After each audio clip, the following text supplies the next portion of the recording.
अस्सलाम वालेकुम। कैसे हैं आप सब? उम्मीद करता हूँ सब बख़ैर और आफ़ियत होंगे। अल्लाह शाद व आबाद रखे।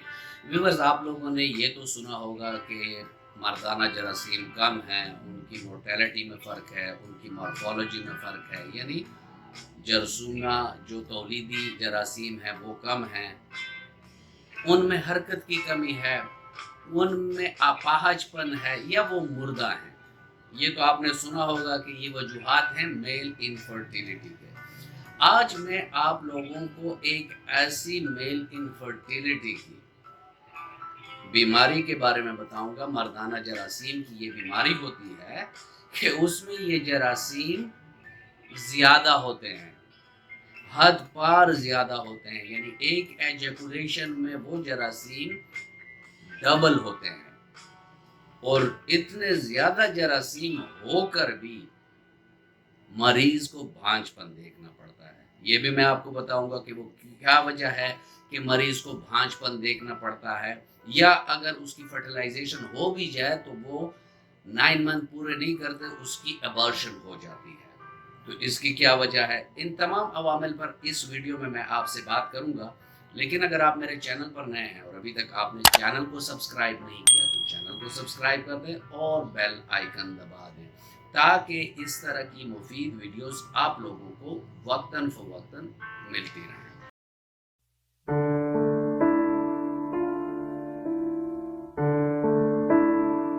व्यूअर्स, इस बीमारी का नाम है पॉलीज़ूस्पर्मिया।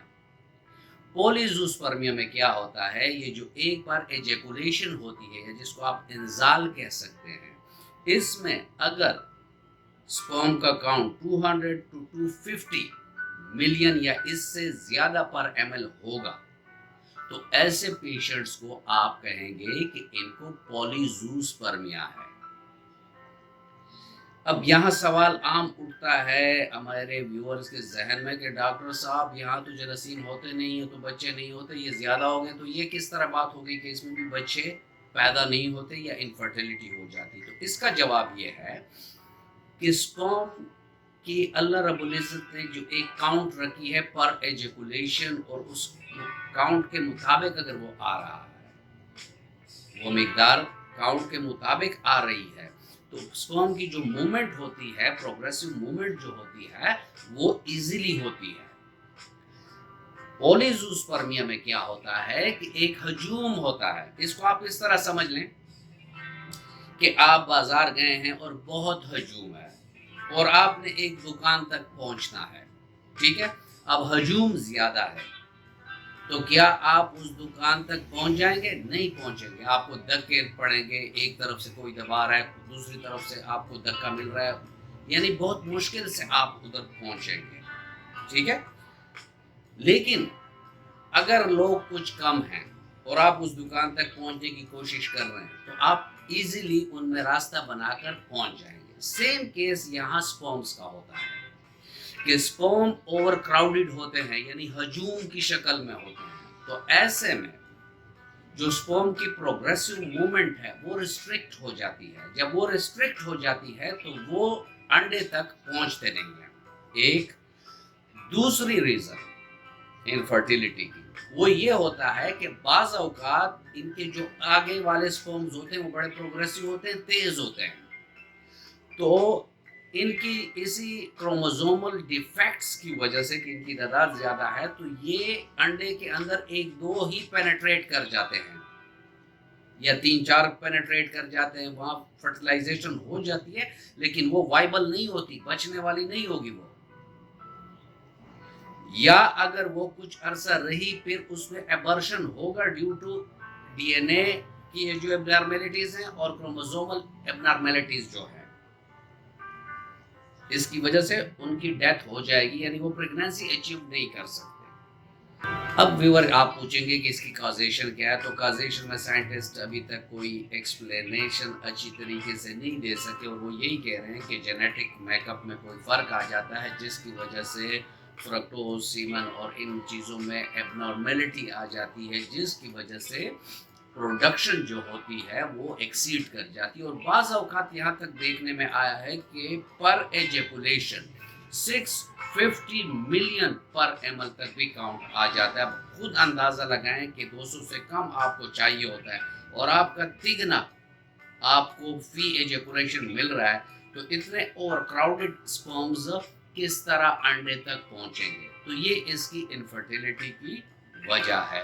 अब व्यूअर यहाँ सवाल उठता है कि इसका फिर ट्रीटमेंट ऑप्शंस क्या हैं? एक ट्रीटमेंट ऑप्शन तो आईवीएफ है कि ऐसे मरीजों का सीमन लेकर आर्टिफिशियल तरीके से इन विट्रो फर्टिलाइजेशन करके, आईवीएफ जिसे कहते हैं, ये करके और वाइफ के उसमें वो रहम में वो रख देते हैं फर्टिलाइज जो जाइगोट होता है और वहाँ से फिर उसकी बढ़ोतरी ये शुरू हो जाती है। लेकिन जो हमारे मुल्क हैं और जो ऐसे मुल्क हैं कि जो इसको ज़्यादा इनकरेज नहीं करते, तो यही चाहते हैं कि हमें कोई ऐसा तरीका मिल जाए कि जिसकी वजह से नेचुरल तरीके से हमारी फर्टिलाइजेशन या हमारी प्रेगनेंसी अचीव हो सके। तो इनके लिए याद रखें व्यूअर, होम्योपैथिक में इसकी बहुत बेहतरीन और बिलमिसल अद्वियात हैं।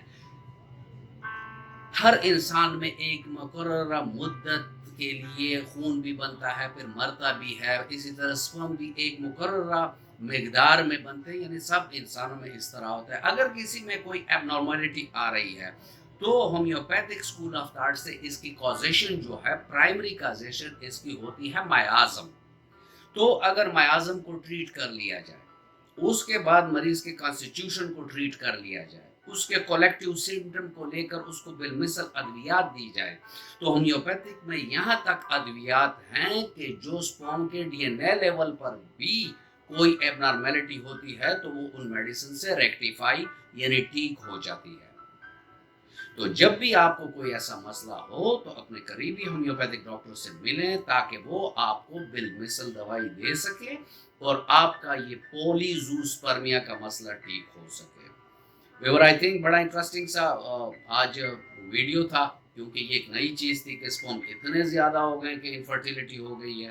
तो वो जो कहता है ना कि excess of everything is bad, तो ये भी उसी मकूले पर ये बात साबित होती है कि हाँ, अगर इतने ज़्यादा हो जाएं तो भी यही मसला होगा। व्यूअर्स, अपना ख्याल रखिएगा, मिलते हैं किसी ऐसी ही अच्छी वीडियो में, तब तक के लिए इजाज़त, अल्लाह हाफ़िज़।